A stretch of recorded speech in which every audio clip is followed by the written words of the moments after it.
Hello and welcome to the shed. In today's video I'm going to be showing you how to make this stock dado that you see right here. Hope you enjoy. Now the reason I wanted to cover this is I wanted to go into a little more depth in the stock dado because I used essentially what I called a stopped half lap when I made this premium saw vise video, which could technically be called a stopped dado or a stopped groove depending on which way you orient the timber. So generally what's known as a dado goes across the grain like this, and a board comes in with the grain going in the same direction to join. Because of wood movement, things can split. I've not had any problems with it splitting in this situation, and you can use them in this situation like I did there. But this that we're going to be making today is more the likely scenario where you're going to use a stopped dado, so you can have a nice tight joint and the wood movement will actually move together. So let's jump down here and we'll get started.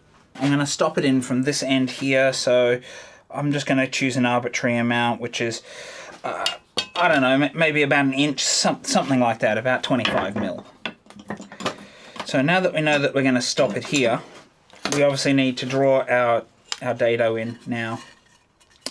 For the demonstrations of this, I'm going to actually use this piece as what we're going to be using as a shelf. So it'll be in grain like this. So because I've got a wider board, I'm actually going to show you cutting it on a wider board. So we're going to have it much wider than we need to for that board. So I'm going to come in, and this is just the point where I'm going to start. So I'm going to mark a knife line on here. Now without moving that square, I'm then going to come in with the board that's going to be in the dado, and you want to mark the other side of the board. Now I've just got that mark here. What I like to do is just nudge it in just a tiny amount, like 1/4 of a millimeter. Practically nothing, and that just means that it's more likely to be a tighter joint, especially when using softer woods like pine. The fibers will compress a little bit when you put the joint together.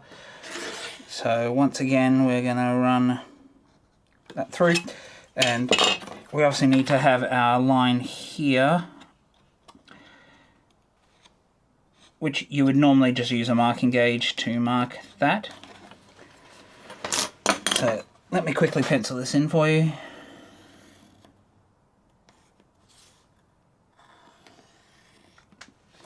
So we can see that is the dimensions of our piece of wood, or ever so slightly smaller, so you can actually pare it to give it a nice tight fit.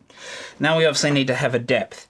Now these are 19mm boards, and generally with a dado, and just like with a groove, most of these things is a rule of thirds, so you'd normally take just 1/3 of your piece. For the application of this, you can go up to half for strength of a shelf, for instance. But it does mean that sometimes you weaken your outer board, so it does depend on the application that you're using it for. So that is just something you've got to bear in mind. Somewhere between 1/3 and a half. In this case, to make this easy, I'm just going to choose half of the 19mm, and that'll be 9.5mm, just to make it a little bit easier. So to get that depth, we just put it straight onto a marking gauge.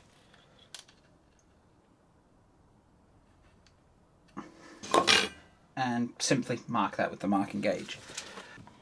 Lie it flat. The last thing you need to do, normally I'd just use a square, but so I don't have to move this for the minute, I'm just going to use my ruler, and you'll just mark up to those top lines. So I've gone ahead and I've added a relief ridge here, or a knife wall, or whatever you want to call it. So we need to do the same to the other side. So let's go ahead. And you want to make sure that this is not too shallow. The relief works better if it's just a little bit steeper. It just does a better job. Now we can see none of that pulled out, so I'm just going to come back with my marking knife into that line So we've got a groove running in on the edge of both of those now. So that's going to give us a little spot, so when we put the saw in there, it's going to angle it in. So the angle is going to force the saw right up against that knife line. So that brings me to the next point. We now need to saw this. Now, in order to do this, you kind of need to start where you can see the upright, which is down here. I've got an upright line here. So what I need to do, and you can see that I'm just keeping this as flat as I can here.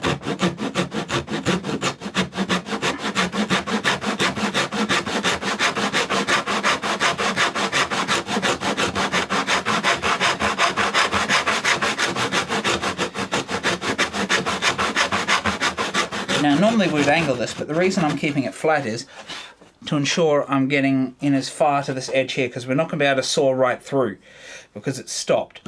Now if it was covered, in some cases you could oversaw it, or you could saw further down on here, but I don't like doing that.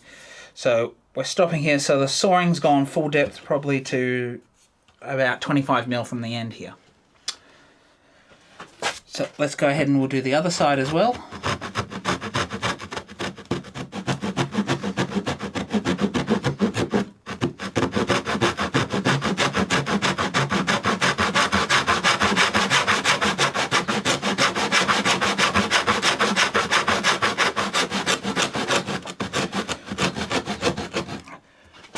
Now another thing that I've done sometimes is trying to control the nose, and you can sort of saw a little bit deeper like this, but it's a little difficult to do. Now with something this wide at 19mm, we're then going to just saw another one in the middle. It's just going to make it that much easier to remove the material.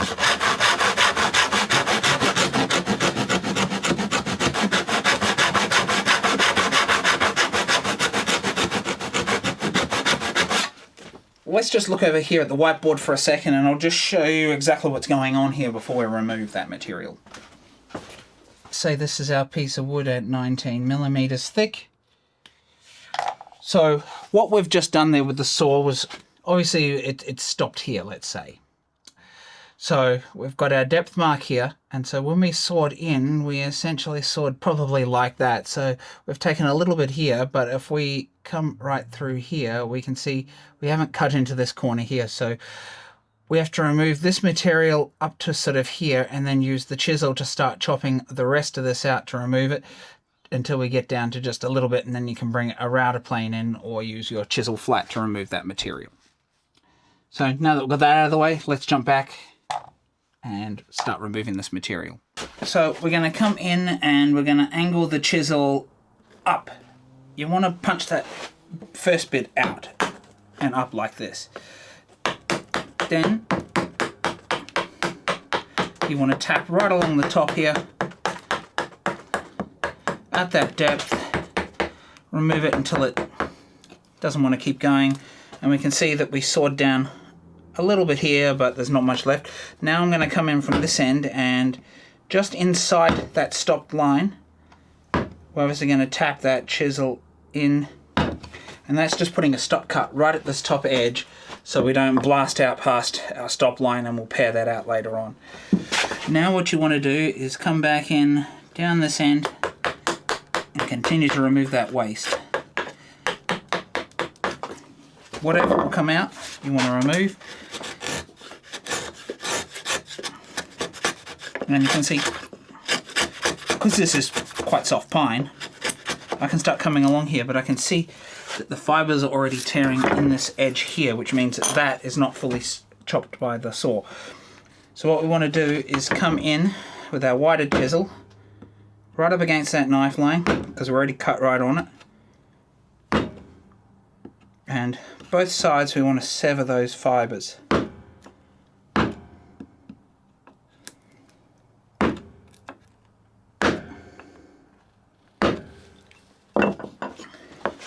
Now we can come in and hopefully remove that. Now, if you've got a shorter chisel like I do here, when you get down this end, you might have to change it to bevel down to remove the material right up that top edge. but we're going to keep it as flat as we can for most of this.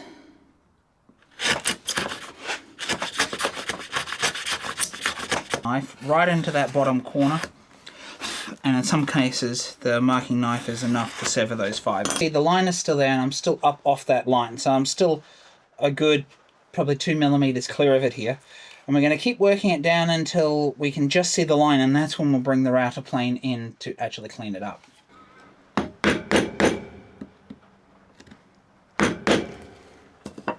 Now, as I said, bevel down up this top end.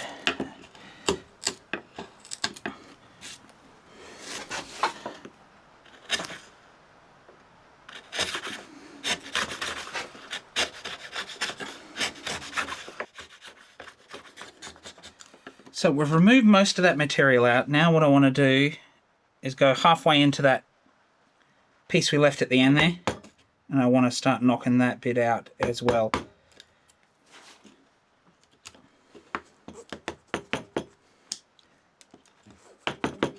Just leaving the last little bit right on this end here to pair with the chisel after we put the router plane in here.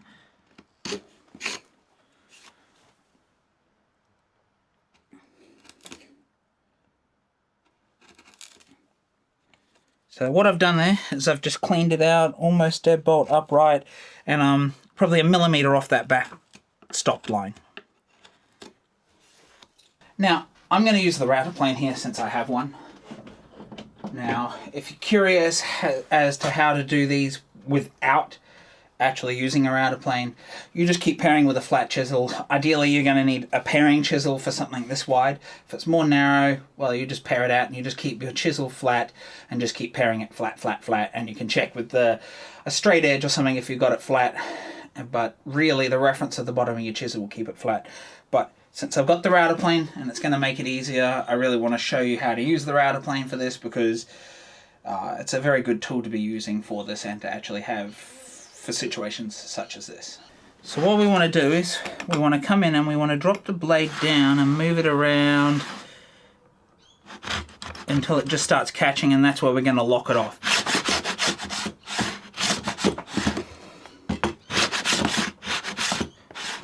And then half a turn, quarter of a turn. Now, because I can't hold it there with my hold fast anymore, this is going to move a little bit. So in this situation, even if you're on your workbench, you can actually just grab a nail or a screw and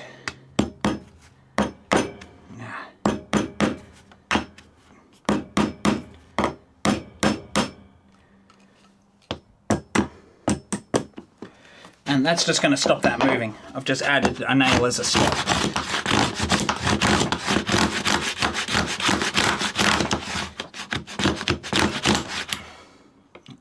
Now you could hear how that was vibrating. That means that I had the blade a little too deep. And then we go down slightly again, quarter to half a turn each time. What you want to be doing when you're doing this is actually watching that base line down here so you don't go past it.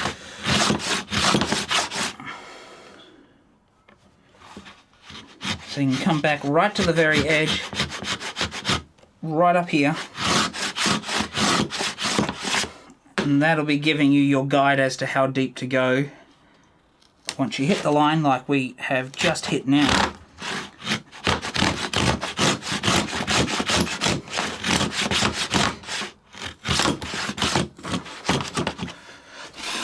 I now know I'm deep enough, so what I want to do is just clean all of this out. You can actually just hook the material here, pull it out of that back corner.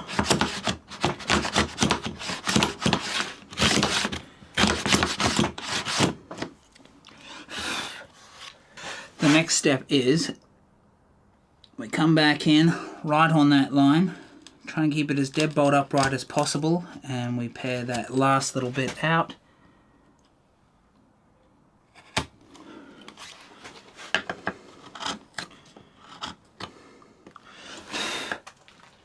And just pair out those corners, ensuring that you've got it nice, sharp and clean in here. So let me just show you this again. now. You can see the baseline, we've gone down to that one. And we've got a nice tight corner up in here, which is what we want.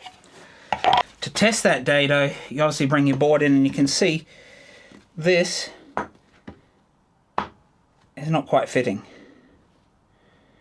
And that was because I brought it back that little fraction deliberately. So now what we're going to do is come back in, pare this wall a little bit.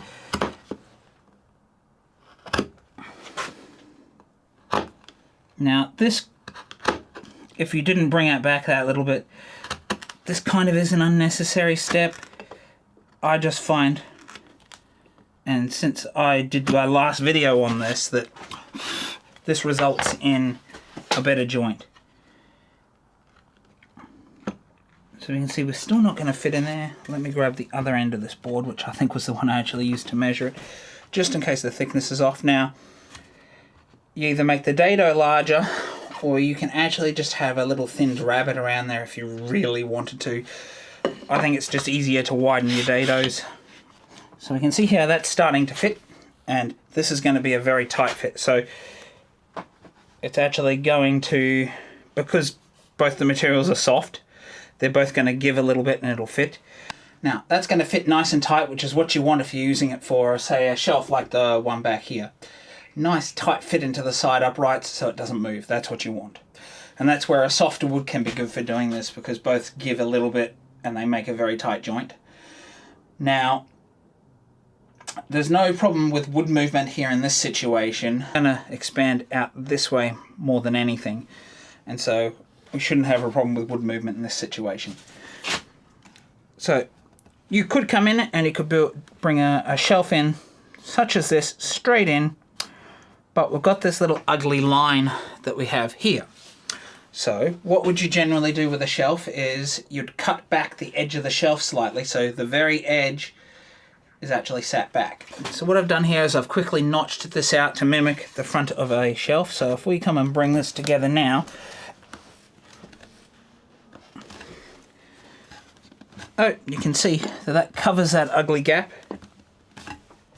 With that covered, I wanted to talk a little bit about how we would actually use this joint, and that's why I've gone for something like this. So you can actually see, if I had done it on a cabinet like this that wasn't retrofit, we could have done a stop dado and it would have come in like this, and you could have still got this flush look here, which you know, I've done just with a block because I couldn't take the whole thing apart to actually cut a dado in here easily. But you'd push the shelf in through from the back. You could tap it all the way in. Now, if you did it in a carcass with the back that you're screwing on and attaching, you could actually get away with the dado being ever so slightly looser, so you could actually slide the shelf in. My preference is to have a nice tight dado, and that's really what you want to aim for.